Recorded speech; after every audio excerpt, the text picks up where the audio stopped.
Hey guys, welcome back to the channel.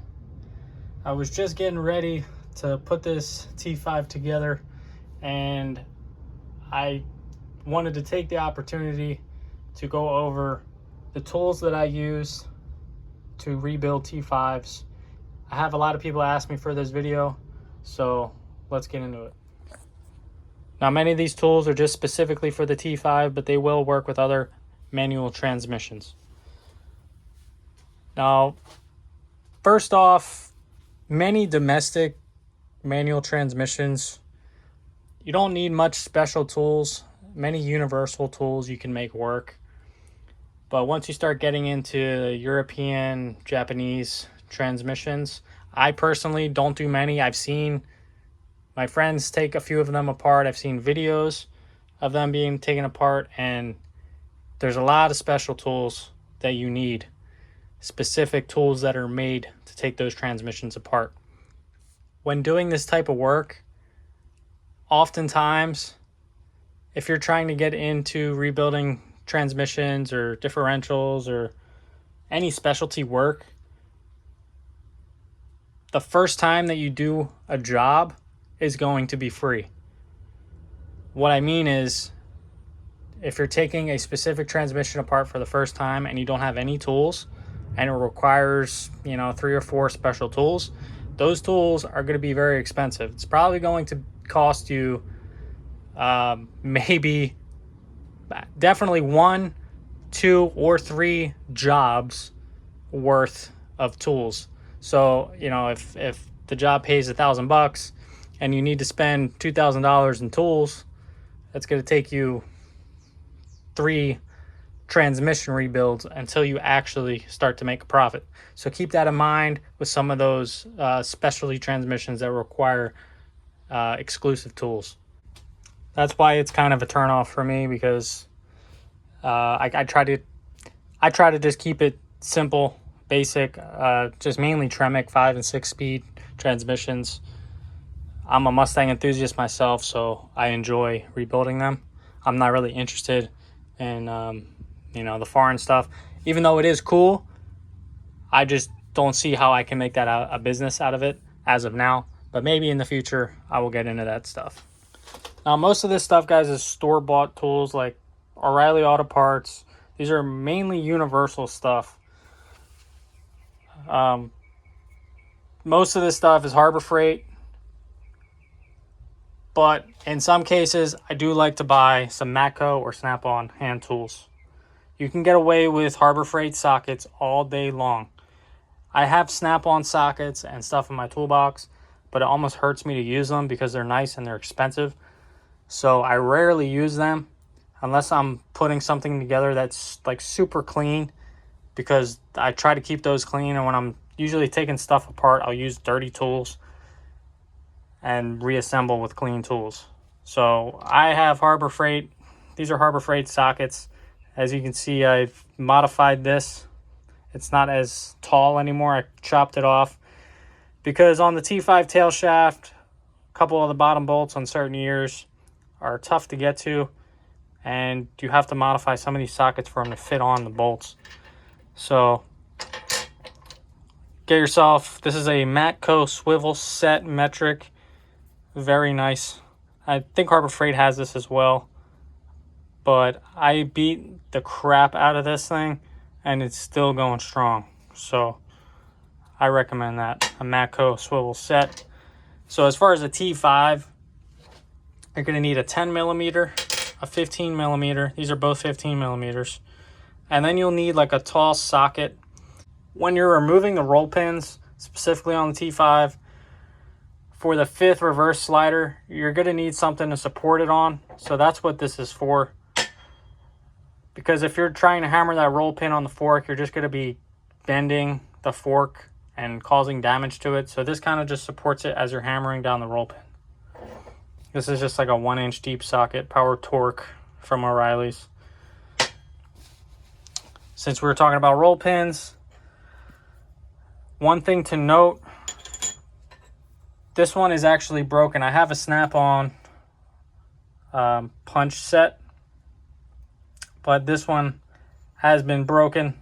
It used to be a little longer, about ½ inch longer, but just from beating it up, it has broken. So you can see that these are different lengths. Now, this is just a 5th reverse fork. Now, when you're hammering a roll pin in, you're going to need enough length for this to be able to be driven all the way through. Now, you can see there's a wear mark right here. It gets stuck right here because it's no longer, it's like a tapered edge here, and it gets wider, so it won't let it go all the way through. So sometimes you're hammering and you're like, why isn't the roll pin coming out? It's because you're jamming this into the fork. So keep that in mind. That's why you need to get a longer one. That's why I purchased the Snap-on punch set, because this is long enough, or it was long enough at one point, for me to be able to drive that roll pin all the way through. These are 5/32 punch and a 3/16. You will also need a pocket screwdriver. This thing, guys, this is like a mechanic's best friend. These are great for everything. Scraping surfaces, getting in little corners. It's got a little magnet on it, so if you drop something, there's a couple little springs and balls that like to get away from you when you're rebuilding manual transmissions. So this is just a little handy tool to have. Also, another magnet, because there's a big magnet in the bottom of these cases. And most transmission cases, they have a magnet because there's a lot of debris and fine metal material that eventually breaks down over time, and it all gathers on that magnet to lengthen the life of the transmission. Because if that magnet wasn't there, you'd have tiny little metal shavings going through all your bearings, all your gears, and it's just going to destroy your transmission. So pick up a magnet so you can clean off the other magnet. You just got to get in there and, you know, keep wiping this, getting all the debris out. So it's a nice magnet to have. Also a wire brush, you know, just to get in there, all these little nooks and crannies here, clean everything up. Now there's a few different types of snap ring pliers you'll need. I purchased a Snap-on snap ring set. I've been to Home Depot and Harbor Freight. The snap ring pliers they have are junk. I don't know if they've changed in the past year, but they're junk. Don't waste your time. It's just going to be a headache trying to get stuff off with the wrong tool. So get the right tool, spend the money on a nice set of Snap-on snap ring pliers. There are different types of snap rings in transmissions. You can see this one is different than this snap ring. So these pointed edges will engage those holes, and you can spread the snap ring open. You can also change the direction of these snap ring pliers. So if I were to switch this to this side and I clamp it down, it's going to move these inward instead of outward. So very nice set of snap ring pliers from Snap-on. And then you'll need another style where it can grab a snap ring like this. You guys, I'll leave a link to my manual transmission rebuild video, and you guys can see these tools in action, and you can see why you need different types of tools. There's also different heads on the pliers depending on how the snap ring is installed and how you got to get in there. And they make a skinny one too. So depending on your application, you will need a different style of pliers. I believe that there's another one that came in the set. It was, I think it was 4 or 5. I bought this one separately, so I'll try to find a link for that. Also, you will need safety glasses, guys. These snap rings like to fly across the room if you lose them in the pliers, and if they hit you in the eye, then that's no good. It's just stupid to not wear them. Next, you don't got to get as fancy as me, but this is a 3/8 electronic torque wrench. It does foot-pounds, inch-pounds, Newton meters, and angles. It only goes up to, I think, 100 foot-pounds, so that's usually enough for the T5. I mean, the tightest bolt on a T5 or most of the Tremix is about like 45 foot-pounds, so this gets the job done. I'm a mechanical kind of guy.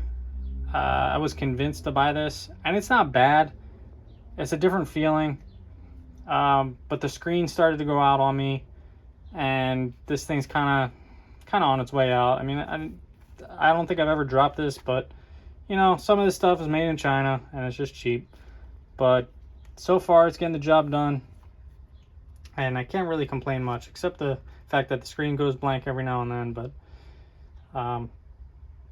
I personally love the old style clip type torque wrenches. I would definitely invest in a brand name torque wrench, either Snap-on or Matco. I think there's a company called like Precision Instruments. So I'm not sure if I would trust Harbor Freight torque wrenches, but drop a comment, guys. Let me know what your favorite torque wrench is. But you definitely need a torque wrench, guys. Most of the time when I get a T5 in, most of the bolts aren't torqued down all the way. I've had people hit me up saying, hey, I had my transmission rebuilt by somebody and they forgot to torque the bolts and the whole thing exploded. So torque your bolts, guys. For the T5, you're definitely going to need some bearing splitters to remove bearings that are on the shafts. These bearing splitters also go along with a press. We'll get into that later. But go to Harbor Freight. They have bearing splitter kits, as well as studs you can bolt to these and extend to where you're trying to press off and on gears and things like that. So definitely going to need some bearing splitters, multiple sizes. I even have a smaller one. Next, you're going to need a set of calipers. Definitely calipers for measuring shims and getting the correct bearing preload when you're setting up a gearbox. This is just a generic, I think I got this off a Matco truck a few years ago. It's probably time to get a new one. This thing's kind of beat up. It's called an Easy Cal. I'll do my best, guys, to leave all the tools in the description of where I got them. All right, now pullers.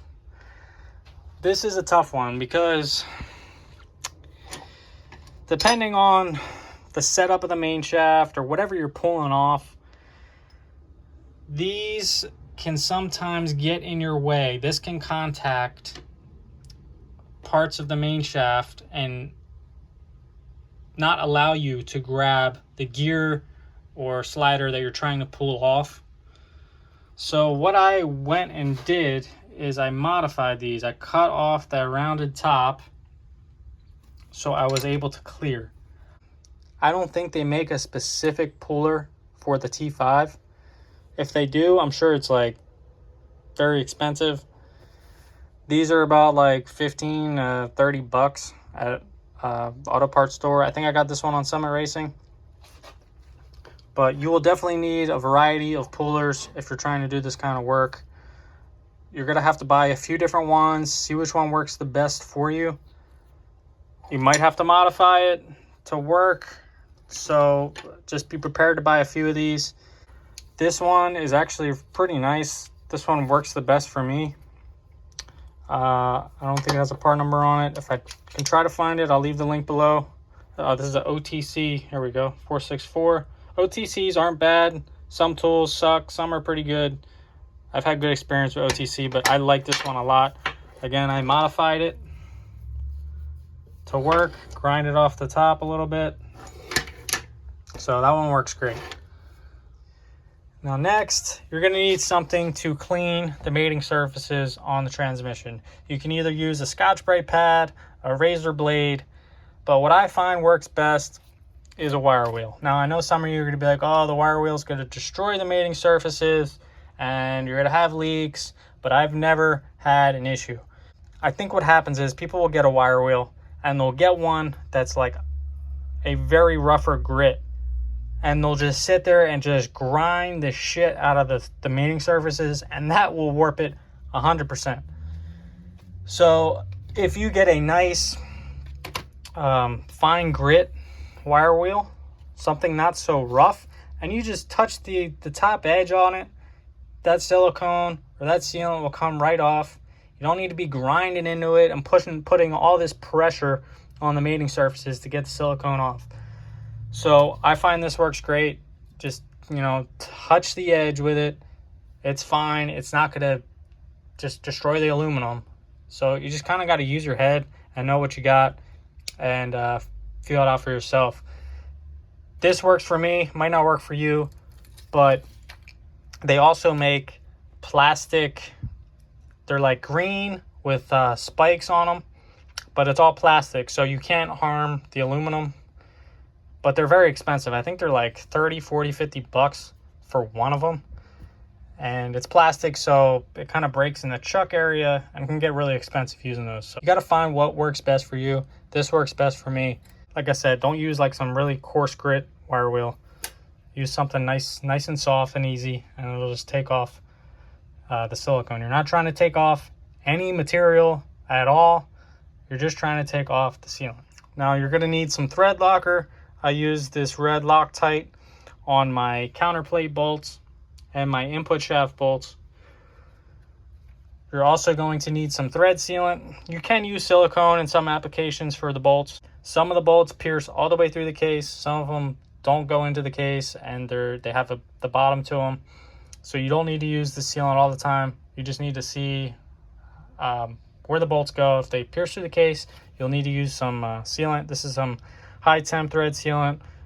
Use this on cylinder heads, for the water jackets on like an old push rod. You can use this pretty much anything. It's good stuff. Or you can use silicone, but depending on the application, you're going to need some sealants and some Loctite. All right, we're going to switch gears here. And let's talk about the press. This is a Harbor Freight 12-ton press.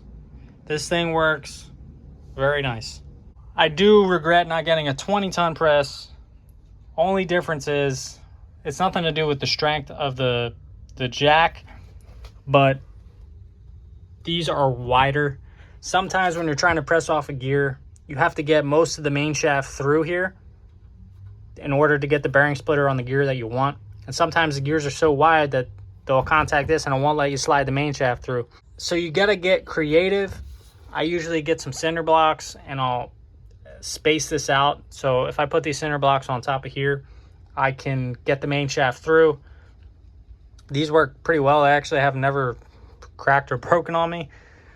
Probably not the best thing, but they work. If you got, I don't want to say wood, but you know, maybe some blocks like this, some thicker pieces of metal, that'll do you well too. But that works for me. So until that breaks, I'm going to keep using those. Use those on like a 3650. Some of the gears are they're too wide to get the gears off. So just be prepared for that. I know, like I said, with a 20-ton press, these are a little wider and you can get the shaft through. So I'm not sure the price difference, but you got to look into that. You'll definitely need a press though, guys, for this type of work. I know some people try to use hammers and hammer on bearings, and that's just no good. It's not the right way to do things. So get yourself a press. They're inexpensive, and it's going to make your life easier. It's going to make the job cleaner and smoother. Sometimes a gear or a bearing is just on there very hard for whatever reason. If a transmission has a failure or something and it's just wedged on the shaft, you'll need some heat to loosen up that bearing or gear and get it off. So get yourself a nice torch, because you're going to need some heat in some rare cases.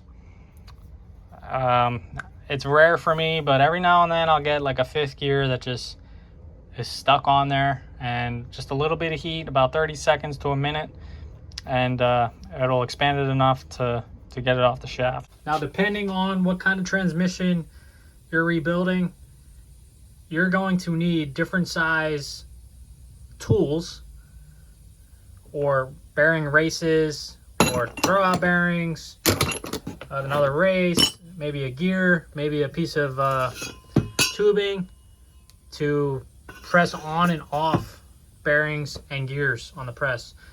Start collecting old bearings and races and round type parts and throw them in a bin.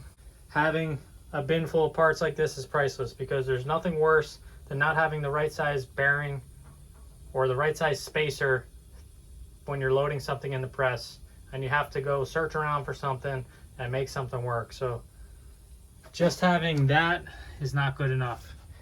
You need to have various parts to add onto the main shaft or whatever you're trying to press off.